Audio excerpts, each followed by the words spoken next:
сәлеметсіңдер ме? Біздің бүгінгі ертегіміз Шалқан ертегісі. Шалқан ертегісі жайында мен сендерге айтып берейін. Тыңдаңдар, жарайды ма? Ертеде бір ата болыпты. Ата өзі бір шалқан егеді. Қараңдаршы. Шалқан үлкен болып өседі.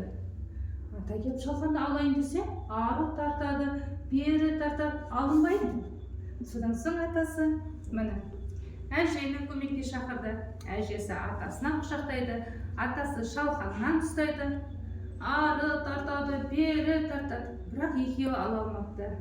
Одан кейін әжесі қара, немересін шақырады. Немересі әжесін белінен құшақтайды, әжесі атасын белінен құшақтайды, атасы шалқаннан ұстайды, ары тартады, бері тартады, бірақ ала алмай қалады. Жұлынбайды екен. Үлкен болып өскен. Одан кейін немересі күшікті шақырады көмекке.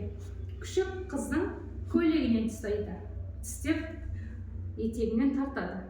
Ал немересі әжесінен құшақтайды. Әжесі атасынан құшақтайды. Атасы неден ұстады? Шалқаннан, иә?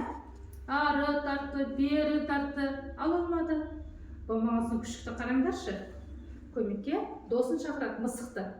Мысық иттің құйрығынан тістейді. Ит қыздың көйлегінен тістейді. Ал немере қыз әжесінің белінен құшақтайды. Әжесі атасының белінен құшақтайды. Шалқанды ары тартты, бері тартты, бірақ алынбайды шалқан. Болмаған соң мысық көмекке қараңдаршы. Тышқанды шақырды. Тышқан мысықтан, мысық күшіктен құшақ. Күшік немере қыздан ұстайды. Немере қыз әжесінен, әжесі атасынан ұстайды. Бәрі жабылып шалқанды не істейді? Жерден суырып алыпты. Түсінікті ме балалар? Бұл жерде барлығы бірге дос болады. Бірлік болмай, тірлік болмай істейді. Ал шалқан ертегісінде кім бар екен? Қараңдаршы. Кім мынау? Атасы ма, апасы ма?